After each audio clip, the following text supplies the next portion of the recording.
Hey everybody, it's your boy Captain Hunter coming at you again. Thank you so much for tuning into the show. Thank you so much for tuning into the show. We are here at LMH Consulting Services, where I'm helping to unite the community and the police together in a way that is beneficial to all of us, all stakeholders, as they would say. So I really want to get into a show today about Jonathan Majors. Now, this was not something that I had followed for very long. This is not something I had followed for very long. When this happened back in, I think it was March. I was busy doing stuff, right? So I could not get to it. So I'm going to try to read through some of these articles, try to figure out exactly why he was found to be guilty of a couple of charges here. We're going to kind of go through that. And I want to give, obviously, law enforcement or police perspective as to what happened, why, and what pitfalls we can avoid along the way. Now, I think, one or two videos actually on Captain Hunter's podcast, and I'll put it up here on LMH Consulting Services. We are going to talk about what it takes for you and for us to understand the legal system, criminal justice system, and how we can avoid the pitfalls and stay out of trouble and stay out of harm's way. So we're going to take a look at the Jonathan Majors case, right? Big story for many of us who are Marvel fans. Maybe you were Creed fans. Those are two movie franchises. He was an up and rising star. I think he had a military contract where he was supposed to be working out or something along those lines, helping with the recruiting process with the military. That has since been canceled. His recurring role as Kang the Conqueror on the Marvel Cinematic Universe has since been dropped. We don't know where his acting career is. He's obviously going to deal with his legal troubles first, and this obviously was a step in the wrong direction, as it were, for his name, for his brand, and for his trying to establish himself in any way, shape, form, or fashion. So, with that being said, we're going to get into the video here. We're going to discuss everything that's going on, and we're going to take a look at it, right? So, excuse me, not the video, but we're going to read through a couple of articles. Again, I didn't watch the video. I didn't keep up with the story as it was going on. Again, on Captain Hunter's podcast, I reviewed the video. I looked at the video surveillance of him running away. The altercation that occurred within a car, and then him running away. Or altercation occurred in the car. Then it also occurred. He then pushes her away to try to get away from her, and then he tries to run away. I got this cat here who's in the way here. So let's drive into it. Let's dive into it. Here we go. Right. So everything we need to know about the Jonathan Majors domestic trial, and this is from The Cut. Not something I'm very familiar with, but I don't know. We'll read through this in another one. So I really want to give an understanding as to what happened and what went on, and why these investigations seem to go left when we think that they're already going right. Right? We think everything's okay, or we think everything's right. And you would know this if you sat on jury trials, and I always advocate for people to sit on jury trials. I know nobody wants to do it, but when you can, you really should sit on a jury trial, be part of the process, vote, be part of the process, right? All these different types of things, vote, be part of the process, and all that, right? December 18th, the jury found Jonathan Majors guilty of assaulting and harassing. That's key right there. His now ex-girlfriend. I wonder where that takes me to. Where does that take me to? The actor met movement coach Grace Jabari on a set of Ant-Man and the Wasp: Quantumania. A lot of people didn't like that movie. I thought it was okay. It certainly wasn't one of the MCU's greatest movies, but it wasn't as terrible as everyone else said, but whatever. According to the criminal complaint, Majors hit Jabari's face, twisted her arm, and fractured her finger during a fight in a chauffeured car in the wee hours of March 25th. Majors is expected to be sentenced on February 6th for a count of misdemeanor assault, which carries a jail time of up to a year in harassment violation. I seriously doubt he's going to get any prison time, but we never know. I didn't think he was going to get convicted, but again, you never know, right? So before I read further, right, let's just talk about this. Having been a police officer, having been a part of major and complex investigations and all that, right, I can say that, what they're showing you and what you think you don't know. There's many more things that need to be told. And let's talk about this harassment charge. It's a harassment violation. Harassment charge and harassment violation. I'm going to be very, very curious as to how that was written, and if I can find it, I really want to read the court's documentation or the arrest warrant. Harassment generally, and I haven't read New York State's statute, so let's be very mindful of that. Harassment is generally a pattern, and this will be labeled out here as we go through the article. But harassment is a pattern pattern. Let me just stick with that of unwanted calls, texts, showing up at someone's house, showing up at someone's job. Pattern of behavior that has been expressly unwanted, right? Either the woman or the man has expressed to you, stop calling my phone, stop coming to my house, stop coming to my job. If you go to her job, maybe not only is she saying that, but her bosses, her coworkers, the security is telling you, stop coming to the job, stop doing X, Y, and Z. Maybe your constant emails and text messages, and she's called the police, and the police have told you, hey, listen, knock it off. That's generally how it is. And it could be, sped up in certain ways, and so they're looking at essentially looking at a pattern. So it's not just one night. And that's why when I read about the harassment conviction, I was like, okay, there's something more going on here than just this one incident that happened within this limousine. So let's continue reading on. The Manhattan District Attorney's Office celebrated the outcome. Wow, they celebrated. Yay, we got him. We got him. Yeah, we got him.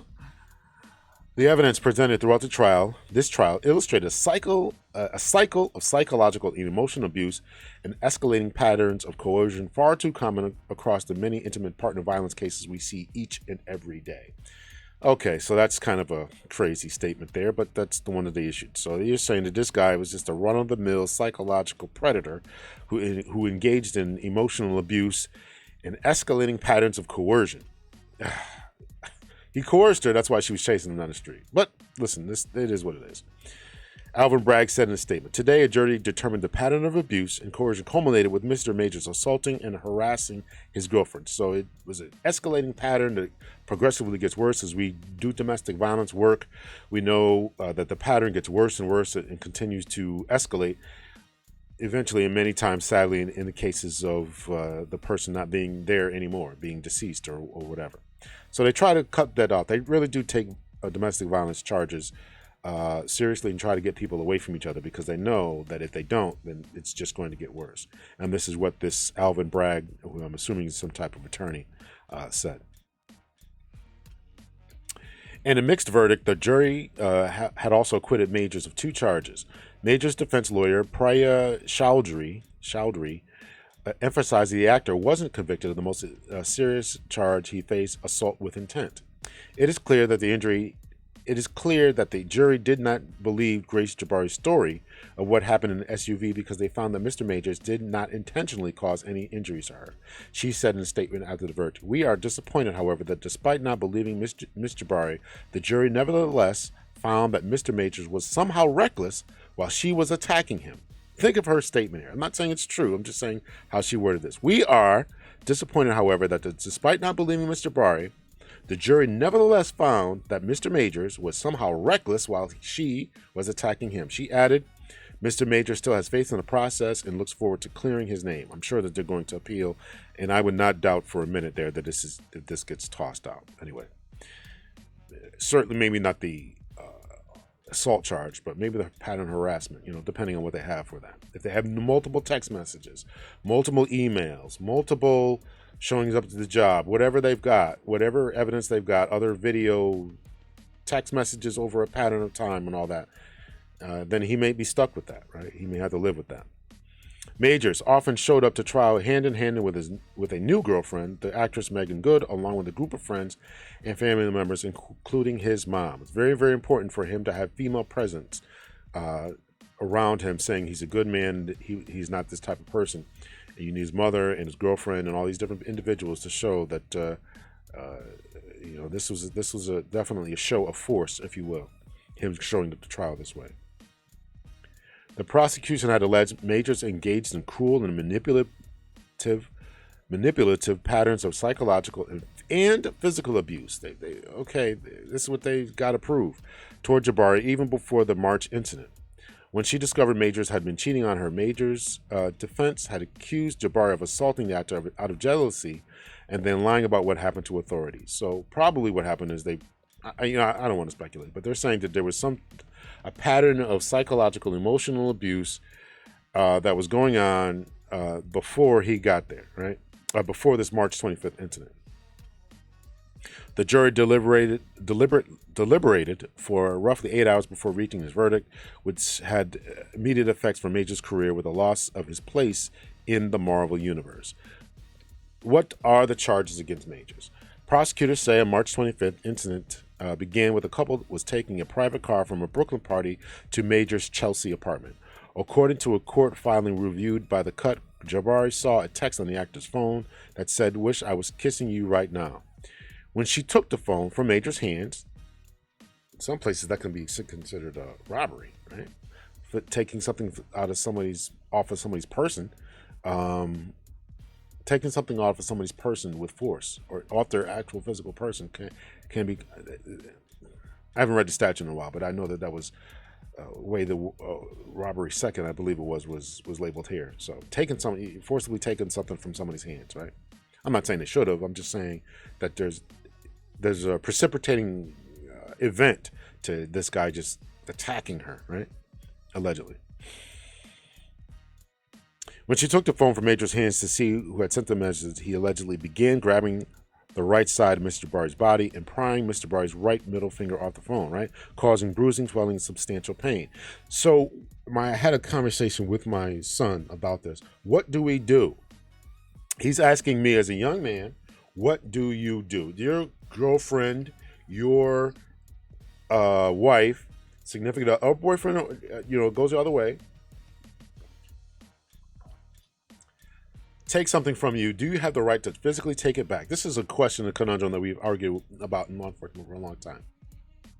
Or do you simply stand there, call the police, and just wait for 20 minutes for them to get there because this is not a big deal in whatever.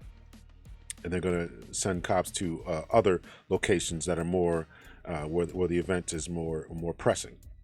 What do you do, right? And this seems to be a sticking point for many a man. What do you do? You can't take it from her because you might be arrested. What do you do? The actor also allegedly twisted Jabari's right arm before striking her in the ear.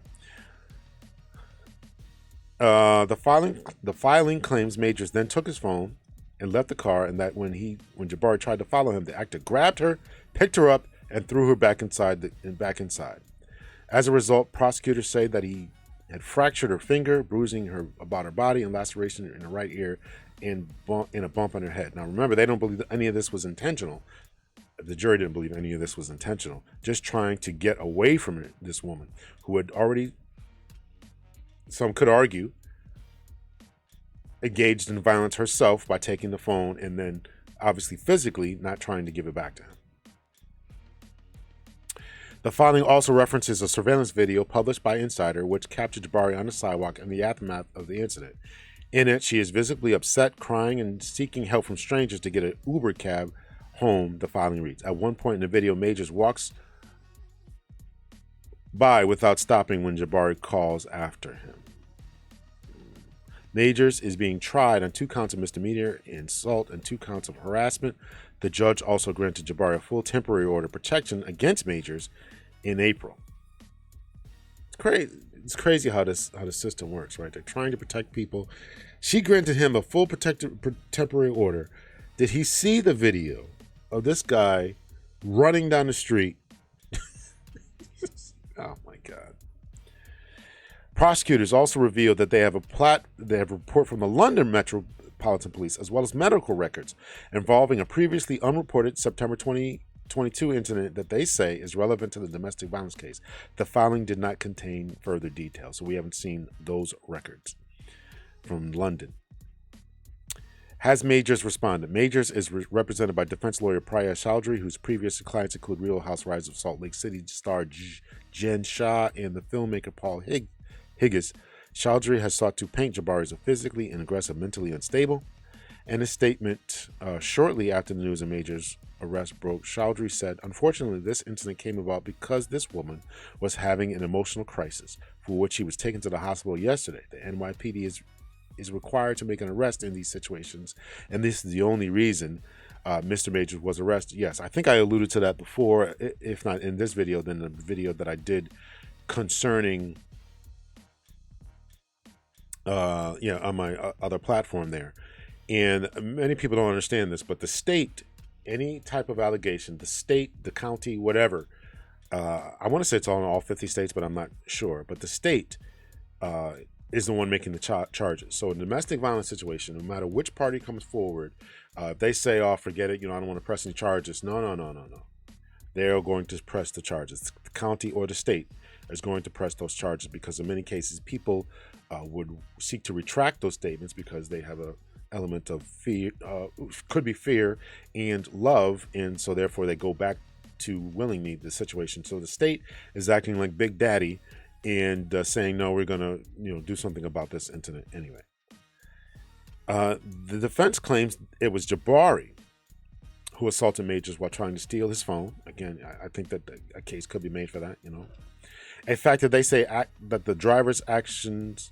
In fact, they say that the actor's driver plans to cooperate. In a court filing reviewed by The Cut, Chowdhury claims that Majors ran out of the car and sent Jabari a breakup text from a hotel where he spent the night.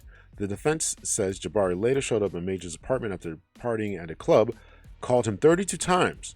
Would that be considered harassment? Accused him of infidelity via text and threatened suicide. Those purported texts were not included in the court filings. Majors came home later that morning and called 911, according to the document, after discovering Jabari had taken a bunch of sleeping pills and was in his locked bedroom, unconscious on the floor of the closet, with a cut behind her ear and a broken finger. In late March, Chowdhury provided a series of unverified text messages from Jabari to Majors to the media that said that supports his version of events. They said they had to arrest you as a protocol when they saw the injuries on me and they knew we had a fight, our one message said. "We will make sure nothing happens about this. I told them it was my fault for trying to grab your phone. I only just got to the hospital. Just call me when you're out. I love you." Another purported text reads, "They do not have my blessing on any charges being placed. I read the paper they gave me about strangulation, and I said point blank that does not occur and should be removed immediately." Majors was initially accused of strangling Jabari, a charge that has since been dropped. Yeah, they take that strangulation charge seriously. The text goes on to assure Majors that I'm doing all I can on my end. I also said to the judge to know that the origin of the call was to do with me collapsing and passing out, and you'll worry as my partner due to our communication prior. In a letter sent to the court, I guess there's a letter, Chowdhury claimed that the body cam footage will show a police officer had coached Jabari to say that Mr. Majors grabbed her by the throat by touching his own neck several times when questioning her. The defense lawyer accused officers of being more sympathetic to a petite white woman than to Majors, who was a tall, strong, young, very famous black man. There we go. Chowdhury also accused Jabari of faking her injuries. In a court filing, she pointed to security footage of Jabari clubbing after Majors left her, minutely detailing the activities the footage purported shows she was capable of: tucking her hair behind her right ear, right, pointing to her index finger, moving a lime aside to take a shot, and dancing with her hand in a ball with all her fingers folded, all without any visible signs of discomfort or swelling or bruising whatsoever. Emphasis Chowdhury's. In the sidewalk surveillance video from the incident, Jabari uses her right hand to put her hair in a bun and hold a cell phone, which the defense says serves as proof she was not injured. While much of the conversation in the surveillance video is inaudible, Chowdhury wrote in a motion to dismiss the case that Jabari was not only completely unharmed but was describing what had happened by repeatedly insisting that Mr. Majors had text from another woman on his phone and making no reference to physical violence of any sort. Insider published selfies that Majors purported took on the night of the incident. That's definitely smart to do, which are part of the defense's evidence that show a small scratch on his chin and scratch marks on his arm. It is important to note that Mr. Majors told the police that Mr. Jabari slapped him and tore his coat, Shaji wrote in the letter to the court. Right. So anytime you're involved with any type of incident like that, if you really believe that you're in the right, you really ought to take immediate cell phone video footage of yourself, head to toe, any injuries that you may have, any ripped coats, any ripped articles of clothing, all that kind of stuff, right? All that is going to be important. What condition your hair is in, and all that, right? You really ought to do that. If you're the victim, and if you are, you think that you're going to be labeled as the aggressor, you really ought to do that. Why was Majors' ex-girlfriend arrested? Majors reportedly filed a complaint against Jabari at a Chinatown NYPD precinct after he had appeared in a court for a June procedural hearing. Insider reported that 2 precincts found probable cause to arrest the woman, though no arrest was made until October 25th when Jabari was presented herself at the court's 10th precinct. The police report Majors filed, viewed by Insider, reportedly says he pulled away from Jabari, who grabbed his coat and phone in the car. The actor claims he never touched Jabari other than to hoist her back into the car after the fight spilled into the street. The NYPD charged her with misdemeanor assault and criminal mischief, and she was released with a desk ticket summoning her. Right? So this goes through the opening arguments. I'm not going to read all that, obviously, but I think this. Let's see what she said on the stand, right? So she gets on the stand. During her testimony, Jabari described several incidents over the course of her 2-year relationship with Majors in which she said he is a violent temper, exploded, got emotional. She got emotional, as she described, feeling isolated and afraid while dating Majors, who she said called himself a monster while apologizing for one particular outburst. I felt like I had to be perfect, Jabari told the court. If I did one little thing or said the wrong thing, the temper would show. I wanted to avoid it. Majors got angry with Jabari when she mentioned an ex-boyfriend and when poor cell service kept her from communicating with him during a music festival, she testified. The actor threw candles and shouted at Jabari during a visit to a LA home in the summer 2022, she alleged, and then tore her headphones from her ears and stomped on them during another incident in London in September of that year. I fear him physically quite a lot, she said. Listen, I don't know whether any of this is true or not, but something happened in London. I don't know about that yet. But listen, if you have anger issues, male or female, you really ought to get some help. You really ought to get some help. It is unacceptable to put anyone else through your emotional immaturity by outbursts, taking headphones off of people, slamming doors, throwing knives, putting holes in walls. Nobody should have to live through that type of terroristic activities, So, let's see. The prosecution also showed text messages that a woman named Cleopatra sent to Majors, including a link to D'Angelo's song "Lady," followed by the phrase, "Wish I was kissing you right now." Jabari testified that while the couple were in a car returning home after dinner in the show, she asked Majors to let her see those text messages and grabbed his phone. Majors then tried to pry the device from Jabari's fingers, she said, twisting her right arm behind her until she was in excruciating pain and hitting her in her head. The actor then fled the car, according to Jabari, when she was there. Later, the judge unsealed text messages that he said helped explain why Jabari was afraid of divulging information about the alleged assault in March's first responders. The text concerned a separate incident in 2022 and appeared to show Majors discouraging Jabari from seeking medical treatment, though the judge said the specifics of what happened would not be allowed into evidence.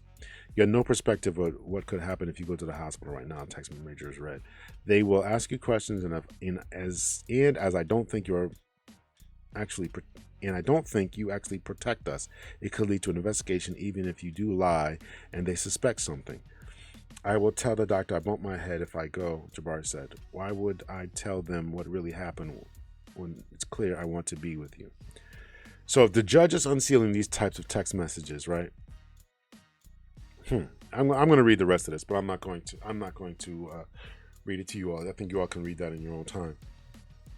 So here are the major takeaways from this. There seems to be much more to this case as far as allegations of emotional and psychological abuse has been put forward.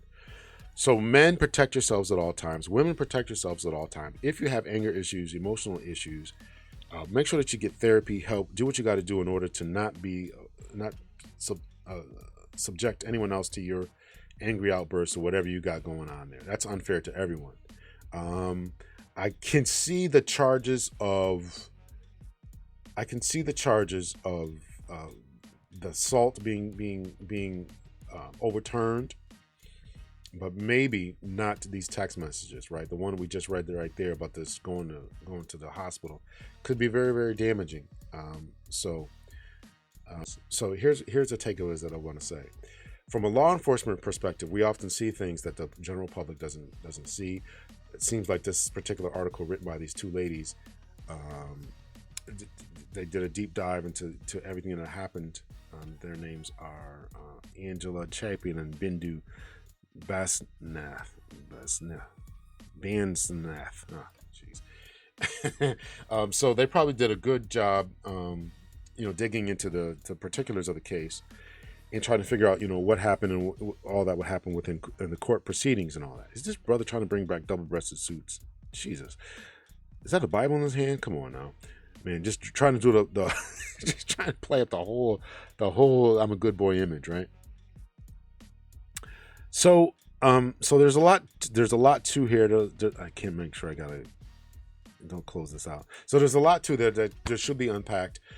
So from a law enforcement perspective, there's an investigation that has to be done. There's things that you think, as a general public, you think that you would know, and there's things that the police would have access to. For example, the London records, for example, the sealed text messages. And yes, none of those may have been relevant to the particular case that night, but it would demonstrate a pattern of harassment. I'm not a lawyer, but I'm just trying to give an explanation as to what officers are often looking at when they see these types of things.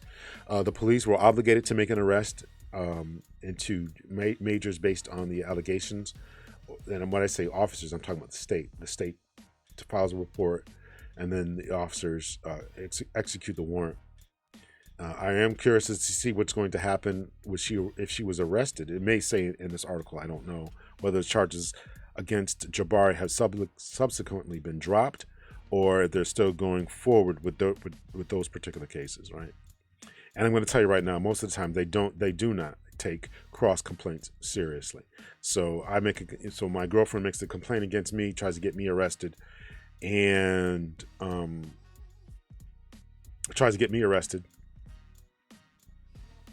and then next thing I'm making a complaint against her is what Jonathan Majors did, going to the Chinatown NYPD and a precinct, and they don't take that kind of stuff seriously. So anyway, let me end this right here. What are your thoughts? What are your thoughts about this? My personal thoughts is I think that the assault charge may get dropped later on. I know he's going to continue to fight it, but if they're unsealing text messages again, that's a pattern. That's a pattern, and what you put on this little phone, what you put on that phone,